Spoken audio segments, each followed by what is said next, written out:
Alright guys, so these are the other two cameras I'm probably going to be selling by the end of the week.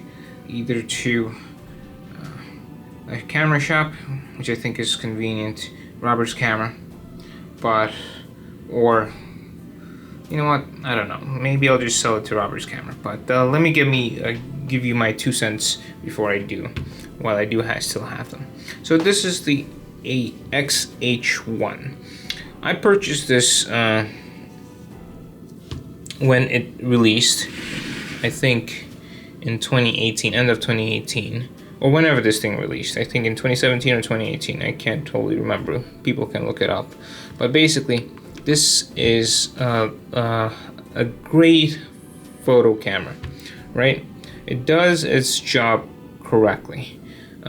One flaw I recently found with the photos is that in continuous autofocus, which it already is on, I don't know if it's the lens I was using. I was using the 16mm 2.8, but it would not focus on the subject that accurately.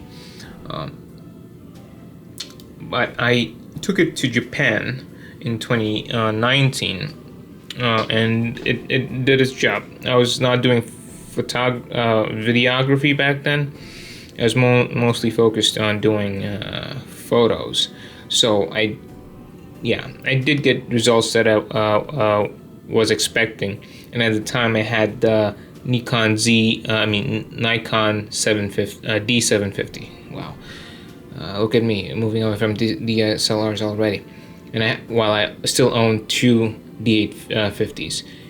So I did own the D750, but I preferred taking this since it's light, compact, and mirrorless with the smaller lenses. As you can see, one of the lenses is the 27mm 2.8.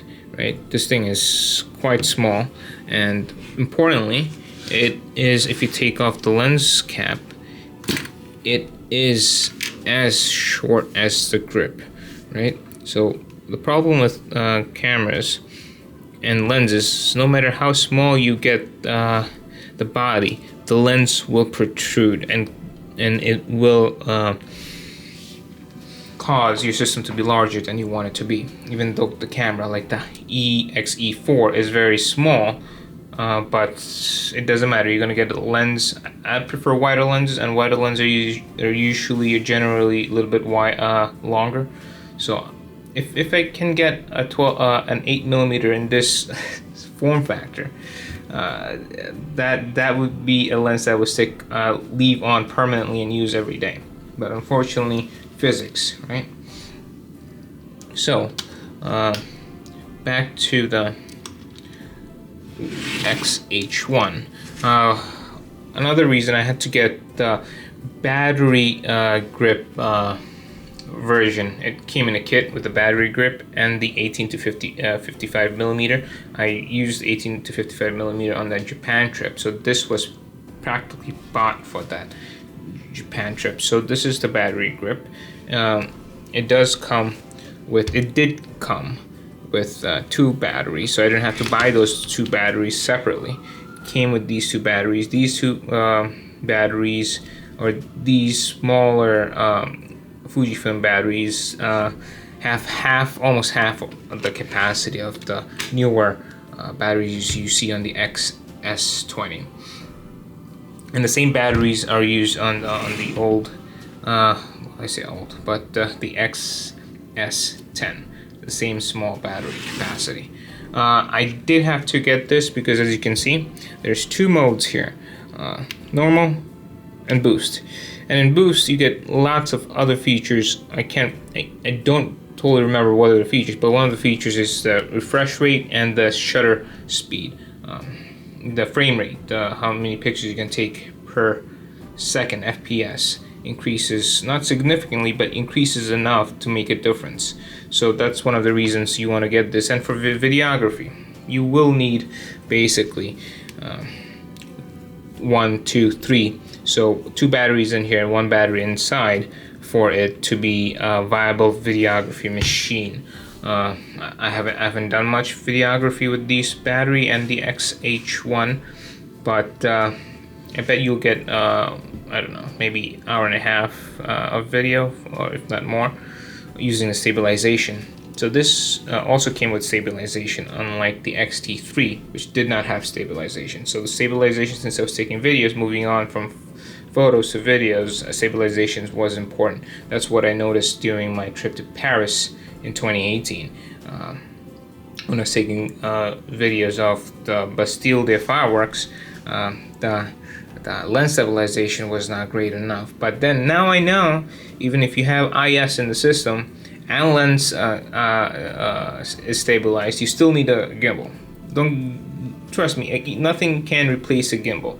Not even the GH6. Even the GH6 I use with the gimbal because it doesn't give me what I need, which is smooth quality video, especially on the walk.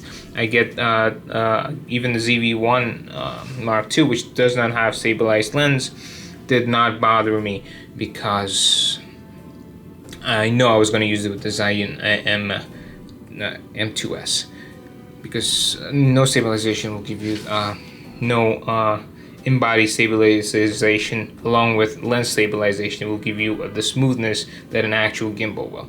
I even got the RS3 Pro the other day to use with Panasonic S5 II, which I was filming the last video with. So again, as I was saying, this is a camera that is good. It has minimal shutter. Let's see if I can even hear the shutter.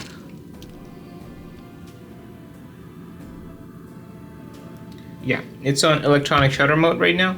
Let's see if I can turn the... There it is. Eye sensor, images off.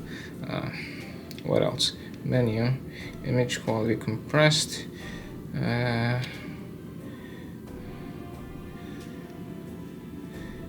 Autofocus. No, I'm not looking into autofocus. Shutter type, EF. I prefer electronic because it's totally silent. Okay, let's see. Oh, I have to change that too.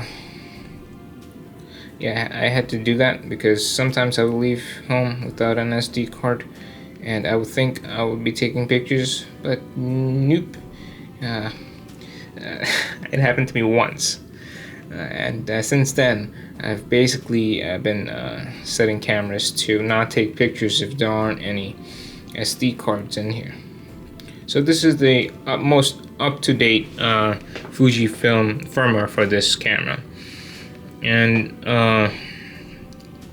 autofocus isn't as good as you would get with the newer ones.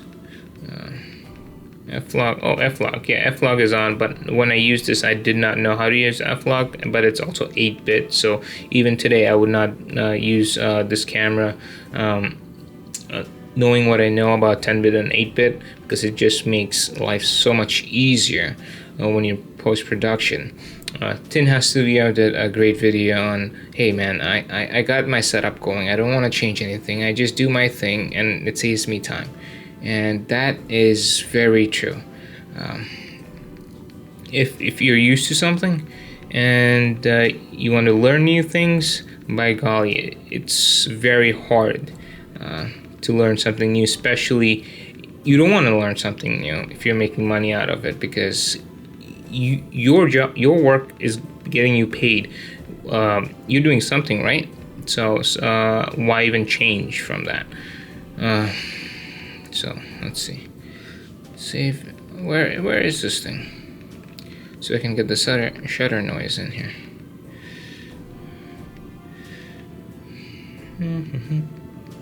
Did I? Dynamic range, white shadows, noise reduction. Nope.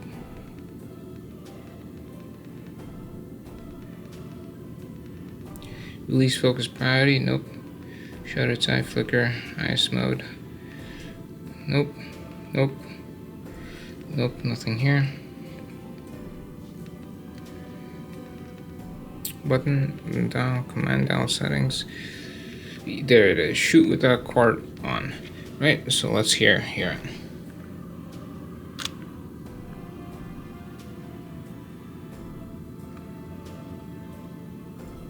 Is it stuck on bulb mode?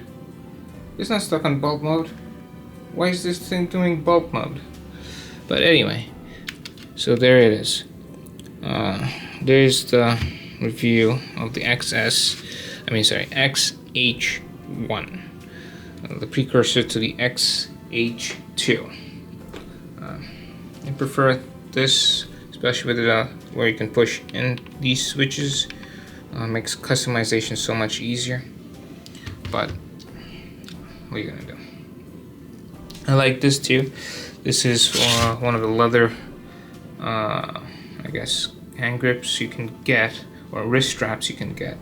This is a Nikon one, but I got it from B&H, and yeah, I don't think, well, if they do still make it, I'll put up a link, but yeah, I got them while they were hot. So let's move on to the X-S10. So this is a camera I got for travel. I was planning on traveling to Europe in 2022. Yes, 2022. Long story short, I got COVID, and that was the end of that. So this basically is almost the same as the X-S20. Difference is it has the older battery and also the 10-bit. So, and it's a little, and that one, the X-S20 is a little bit larger than this one. I love the compactness of this thing. This thing is, as you can see, I can't put it in a pocket. I don't know why people keep saying it's pocketable. This is not pocketable. Even the ZV-1 is almost not pocket. Maybe you can shove it in, but I would not put it in the back pocket or in a jeans front pocket because of pressures, man. You sit, especially in the subway, you sit down, all that pressure is felt by the camera itself. It's not good for the camera. So definitely not pocketable, but as compact as you can get a camera to be, a full-fledged camera. Even with 8-bit, you have the option, just like the X-H1, you have the option to record in 100-bit or 200 megabits per second. I think, I haven't tested it out, but I bet it would give me more colors to play around with and less banding than I would get with the ZV-1 at 100 megabits per second 4K. It's a 4K. Great. Stabilized. Stabilization is good. It's good enough. It's not the greatest thing in the world. No camera has the greatest. Even the GH6, yeah, it's not the greatest stabilization in the world. You need a gimbal. Get the lightest gimbal possible that is compatible with your camera, and you don't even have to worry about in-body stabilization. But if you're taking pictures, I guess picture stabilization is great. I had no issues with this. I did take a couple of videos and pictures, not in F-Log. I was not comfortable editing videos at that time. In April of 2022 to shoot video in F-Log. I just did Eterna. Looking back at it, Eterna is not a great color choice, at least not to my eyes. But yeah. It came out well, good enough low light performance. Nothing will beat the A7S3 in 2023 or the ZV-E1 in 2023, but it does its job. Very compact. Now I can put the 8mm, or if I had the opportunity, I put in the 8mm in here and call it a day. But I would certainly be more enthusiastic about this camera if it was 10-bit. Then I would not have to upgrade or sell this thing. I don't know how much I'm gonna get for it, but yeah, this is also on the chopping blocks of getting I guess sold. So yeah, that's the X-S10. Let's see, screen again, pretty good screen, not bad. And yeah, the lens this basically is a lens cap, but the sensor inside is pretty clean. Yeah, these are the two, the X-S10 and the X-H1 with the battery grip are going to be sold sometime soon, but I did want to give you a long-term review of these two items. I usually just take or video record stuff on when I'm abroad, but now I'm doing a staycation, so that's where you see a lot of video of me vlogging around, walking around. Basically, another way to save some money or cash in this brutal, I guess, New York City hustle and bustle of life. All right, guys, so that was it. That's 15 minutes of me jibber jabbing. Thank you for staying on. You don't have to subscribe or do anything. Don't do anything. Just, hopefully this was helpful. That's what I think. That's why I spent the time to get this thing running. But yeah, I hope you have a wonderful rest of your weekend, and have a good night.